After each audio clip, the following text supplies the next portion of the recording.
हे आहे BTV network आणि आपण पाहत आहात चॅनल बी.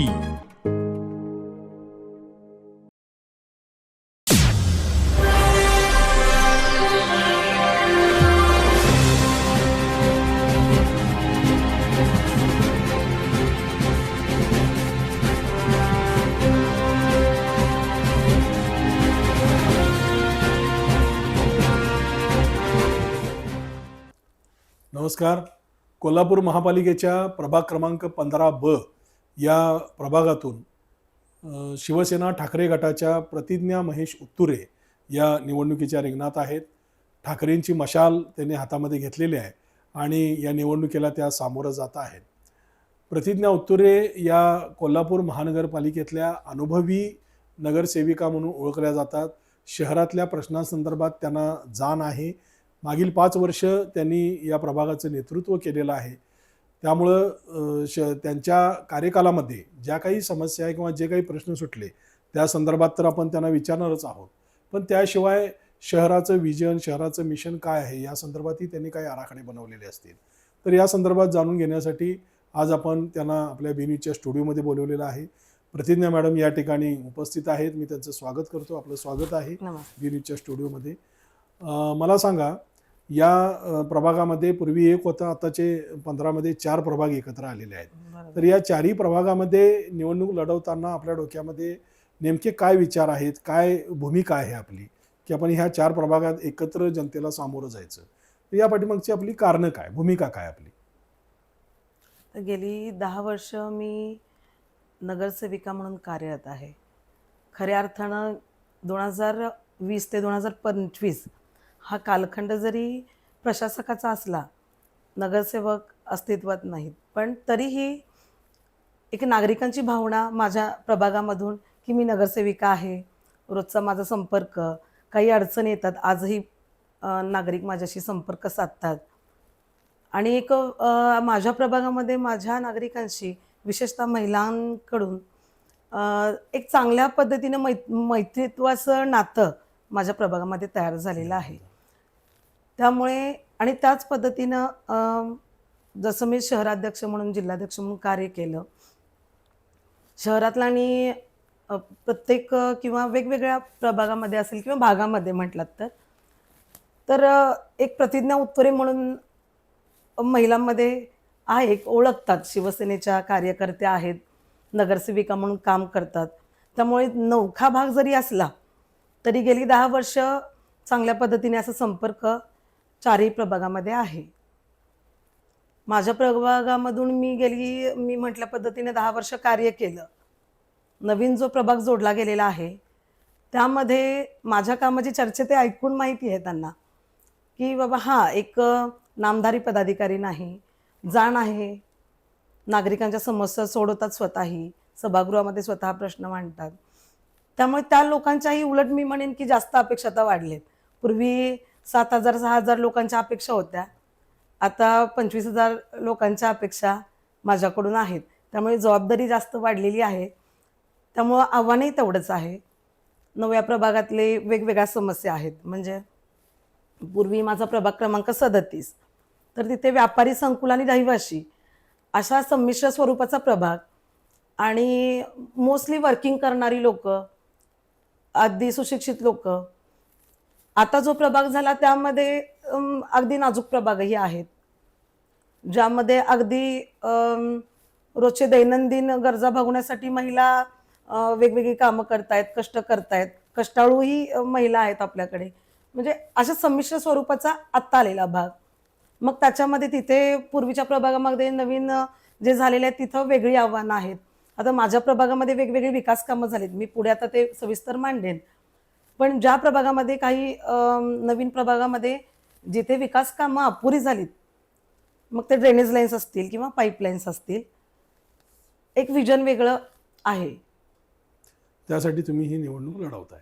त्यासाठी मला सांगा, प्रभागाच्या मध्ये निवडणुकीसाठी अर्ज भरताना या प्रभागाचा, नव्या बदललेल्या प्रभागाचा अभ्यास तुम्ही केला असेल, तर साधारण प्रभागाची मतदारसंख्या किती आहे, त्याच्यामध्ये पुरुष किती आहेत, महिला किती आहेत? साधारण 25,900 मतदारसंघ आहे. 12,900 महिला 12,900 महिला आणि 12,200 पुरुष अशी साधारणपणे संख्या आहे. मागच्या 5 वर्षामध्ये 10 वर्षामध्ये तुम्ही महापालिकेच्या सभागृहामध्ये होता. महापालिकेने कशा पद्धतीनं प्रवास आता सुरू आहे, शहरातल्या प्रश्नांच्या संदर्भात काय नेमकं सुरू असतं, याचा सगळ्यांचा बऱ्यापैकी आता तुम्हाला अनुभव आलेला आहे. तुम्ही आता 10 वर्षे म्हणजे कालावधी खूप मोठा असतो, तर 10 वर्षात शहरातल्या बऱ्यापैकी सगळ्या गोष्टींची तुम्हाला जाणीव आहे.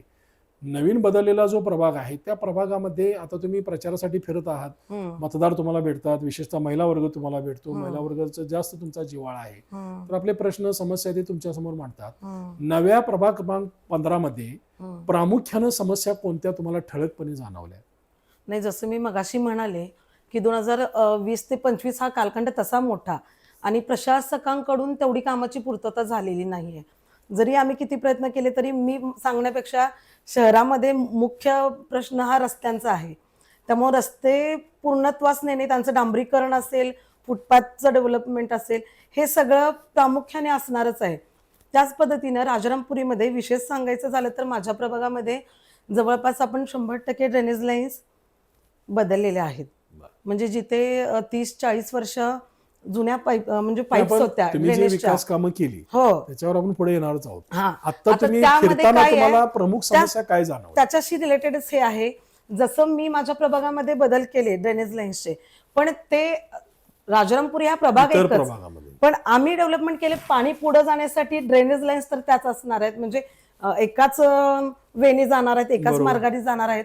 पण पुढच्या ज्या ड्रेनेज लाईन्स आहेत त्या काय स्वरूपाच्या आहेत, त्या सखोल किंवा म्हणजे उंचवटा आपण म्हणतो ह्याचा अभ्यास झालाय का, झिगझॅग पद्धतीनं त्या पाईप ड्रेनेज लाईन्स आहेत का?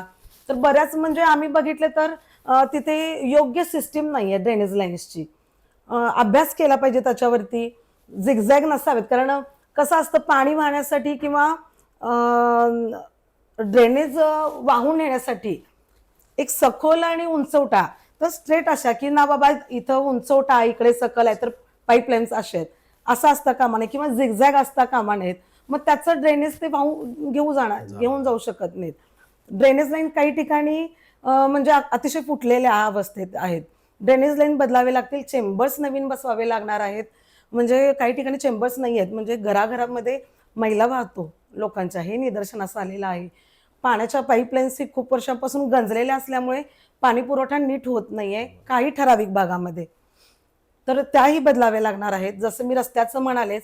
आणि शिवाय मला मुख्यतः आवडेल सांगायला की मी प्रभागापुरतं न बोलता की राजारामपुरी तर अगदी राजाराम महाराजांनी वसवलेली एक आदर्श वसाहत, आणि आपल्याला आपलं भाग्य की त्या काळी त्यांनी अशा प्रकारची वसाहत निर्माण केली.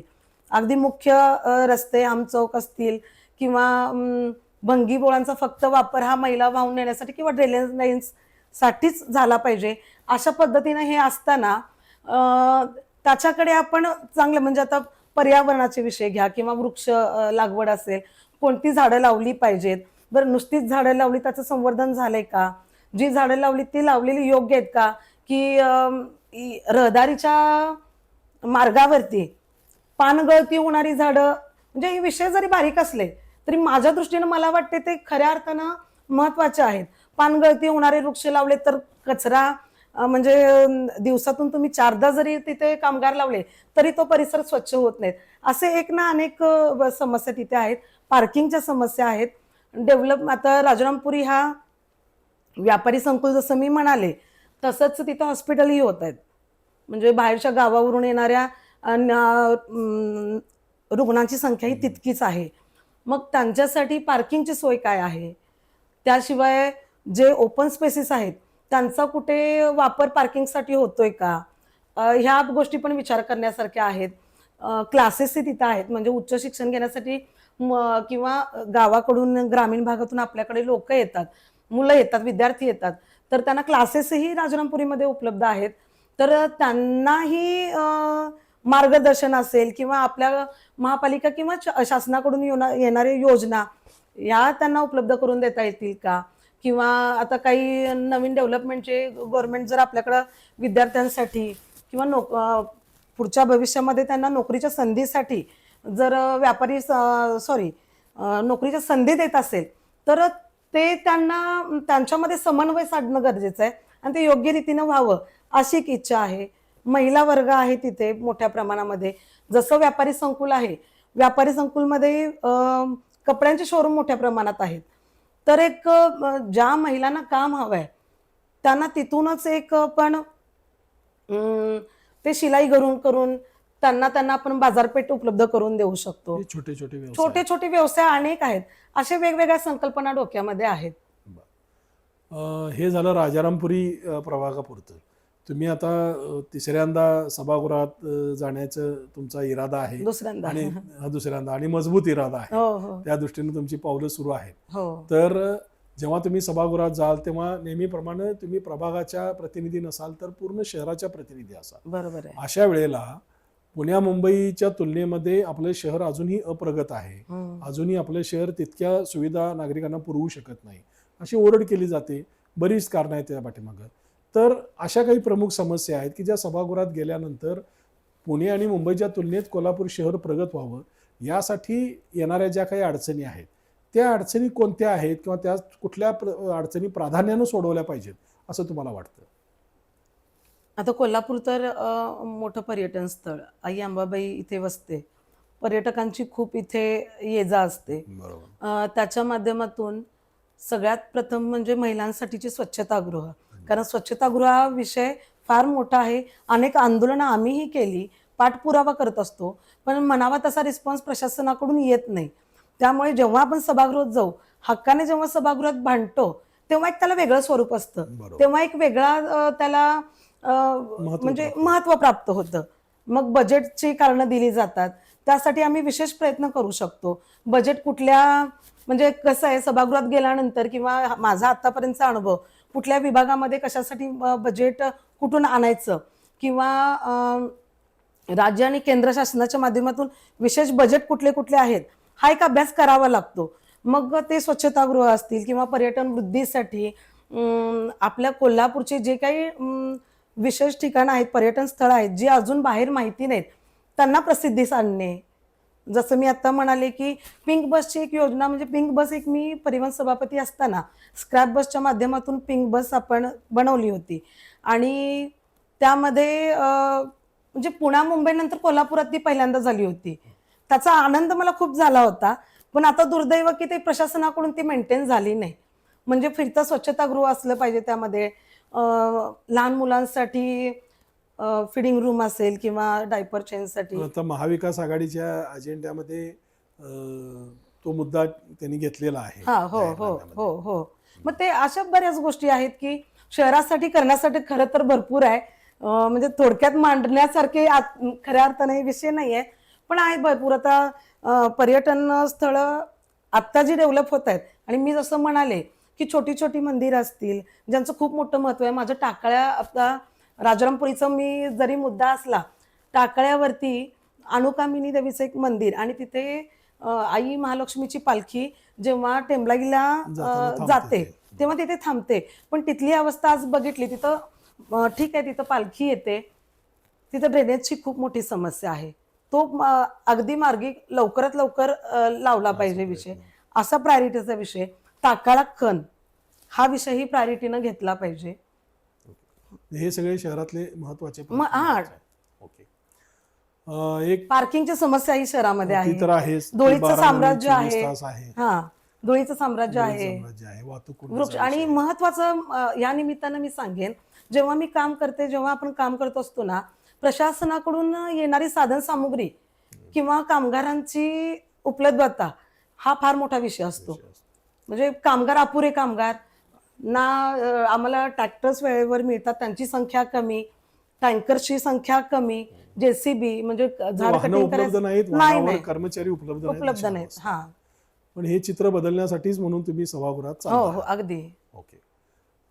एक प्रश्न मला असा विचारायचा होता की शिवसेना सत्तेत होती, ठाकरे गट, ठाकरे साहेब मुख्यमंत्री होते, त्यानंतर मग मुख्यमंत्री एकनाथ शिंदेनी त्यावेळी बंड केलं, ते मुख्यमंत्री झाले आणि शिंदे गटापाठोपाठ बरेच लोक बाहेर पडले. आताही गेल्या 6 महिन्यापूर्वी कोल्हापूर महापालिकेमध्ये जे पूर्वी दिग्गज होते अशा अनेक नगरसेवक, माजी नगरसेवक शिंदे गटामध्ये गेले. तुमच्या मनामध्ये असा विचार आला नाही की आपण ही शिंदे गटामध्ये जावं आणि आता तिकडं सगळ्यांचा फ्लो आहे, हो, हो. तर त्या फ्लो मध्ये आपणही जावं असा विचार नाही तुमच्या नाही मनामध्ये नाही आला आला असा कधीच असं कधीच नाही आला. कारण एक ठाकरे कुटुंबावरती प्रेम आणि कसं आहे एखाद्या पक्षाशी किंवा संघटनेमध्ये जेव्हा आपण काम करतो ती एक बांधिलकी असते.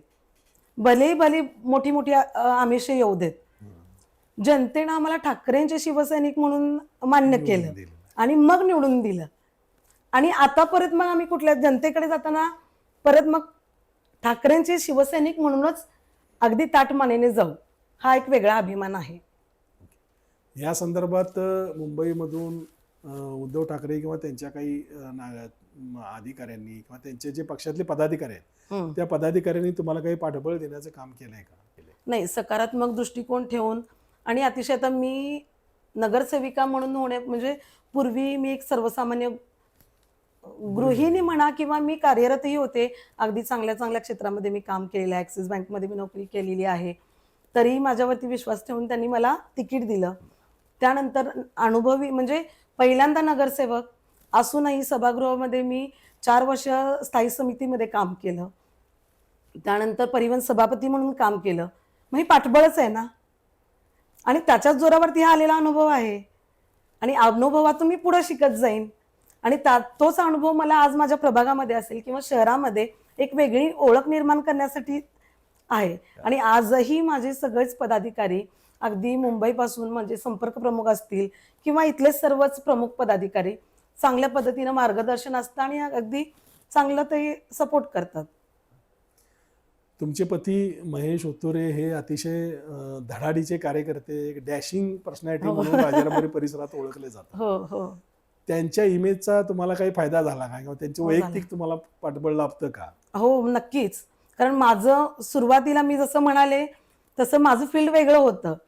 मग मी सुरुवातीला इथे राजकारणात यावं नाही यावं अशी माझी द्विधा मनस्थिती होती. माझा एक स्वभाव की ज्या क्षेत्रात आपण जाऊ त्यातलं आवडीने शिकू आणि तिथे चांगल्या पद्धतीने काम करू. पण इथे येताना थोडी द्विधा मनस्थिती नक्कीच होती. त्यांचं गेली अनेक वर्षाचं राजकारण म्हणा किंवा एक राजारामपुरीशी असलेलं वेगळं नातं. मग त्यांनी समजूत घातली की नाही आपल्या शिक्षणाचा उपयोग इकडे कसा होऊ शकेल. प्रामाणिकपणा म्हणून त्यांना एक वेगळी ओळख त्यांची राजारामपुरीमध्ये आहे. आणि ह्याच ओळखीवरती पहिली इलेक्शन लढली होती.